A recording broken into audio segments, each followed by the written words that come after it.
you're trying to pin down a military culture, and I think that comes down to a community. I definitely feel that this year's ceremony is really going to make you feel a part of it. Every year the intent is to honor the hard work that our airmen do. And I think it's amazing that in the attempts to make this night about our airmen, we still find ways to get creative and make it interesting and fun for all members coming to support. So the event is going to take place January 11th, and our plan is you're going to arrive and have a cocktail hour, so 5 to 6. Let's say ceremony starts at 6, ends at 7:30. 7:30 to 11 is really our event social time. The location that we're going to be at is interesting because it's got community actually written into the name of the mansion, the Oneida Community Mansion, but it's a significant piece of local history that maybe most of us don't realize. If you grew up around here, you probably went there on a field trip when you were a kid. So when we were looking for a venue for the ceremony, we show up at the Oneida Mansion. It looks like a big old house, if you will, but to walk in and turn a corner and just see things that I've never seen before. The building itself, a little fact, has 600 doors, and I just, like a kid, I want to run around and open every door or play hide and seek or something. For me, it's really cool to see the mansion as something I've never experienced before that's just 30 minutes from my house. I really love seeing the Oneida Mansion and their ad campaign. They were making this silverware for soldiers coming home, and that to me says, here's this company that has done so much for our country. The mansion gave us, I think, something that we haven't had before. When you see the Oneida Mansion's stage, I mean, this is a theater stage that's over 100 years old. Talk about the character and the flavor that it brings to a ceremony. It's large enough to house us all, but it is a bit smaller, but more intimate. What I find exciting is the setup of the auditorium, the theater area. I've never seen it done that where there's actual stage, and there's a balcony, and it's this older 1800 facility. It's going to start a lot of conversations where typically maybe you would just be at your table the whole night. Right now you're going to be connecting with everyone there throughout the whole night. You're going to feel like you're a part of it, almost like you're at your grandmother's house for a family get-together. You're going to mingle, you're going to wander, you're going to hopefully go on tour, check out the basement and the different things the Mansion House has to offer, but more than anything, learning about the people around you that are there. I'm really excited for everybody to try the food. And the other folks that are involved, once they found out who we were and why we wanted to come there, we're very excited. This might be something that's hard for us to get away from in the future because they're really passionate about us and what we do, and that's fantastic. We've got some tours planned to take us into the basement, in the towers of the building, and the attic. Something you're going to remember.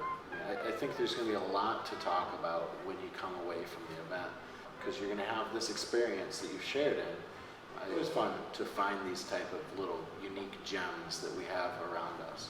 We're really trying to get the community dynamic wrapped into every aspect.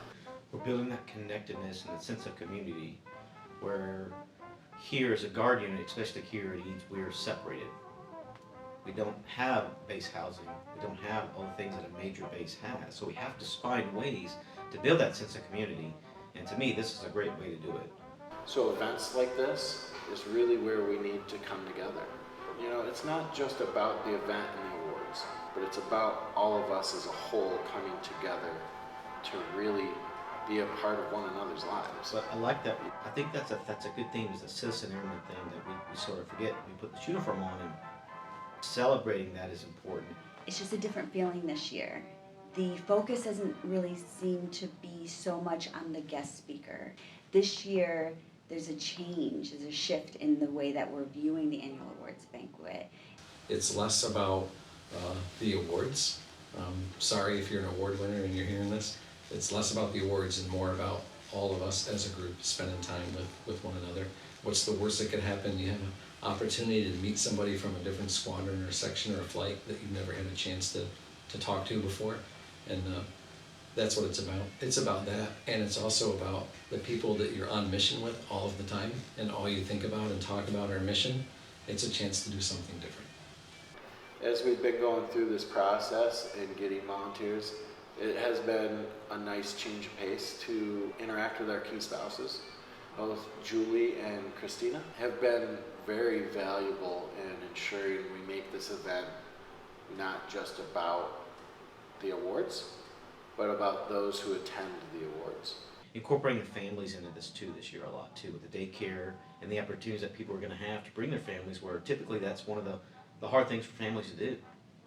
One of my favorite parts of the annual awards banquet, from start to finish, is seeing the faces of the family members, seeing their reaction when their loved ones, when their names are mentioned as a nominee. Because our family members, our loved ones, they make a big sacrifice for us day to day. But when they're sitting beside you at a table and they see their loved one's name get mentioned, and you see that pride and that sense of, hey, I helped this individual do this, that's the best part of the night for me. And that's why these nights mean so much, and that's why it's so important to go out and show your support, if not for our hardworking men and women, but for the families that support them.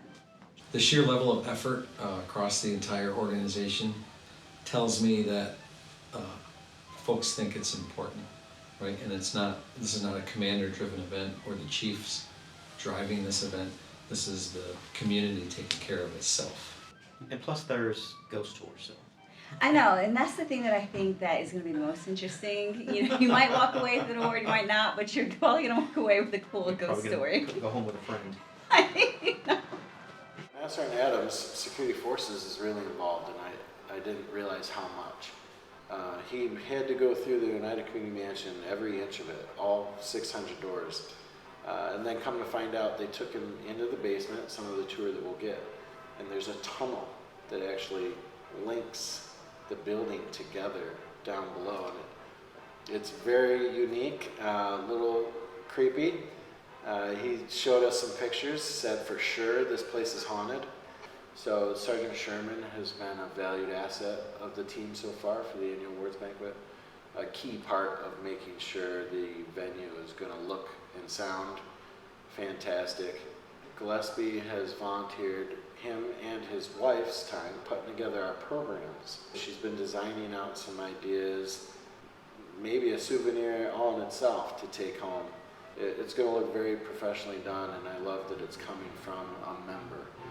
I think it's important, ops and support, doing this stuff together. And that's what this community stuff is all about. I'm really excited to see what this night is going to bring.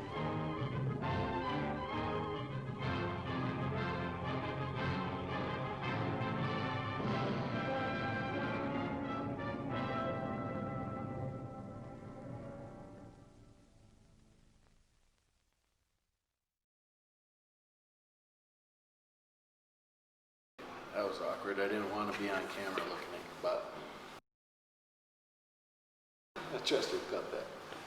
I'll edit out the looking at the butt part, but not the commentary. Put that at the end. Yeah. People have a field day with that. That's amazing. You just end with that?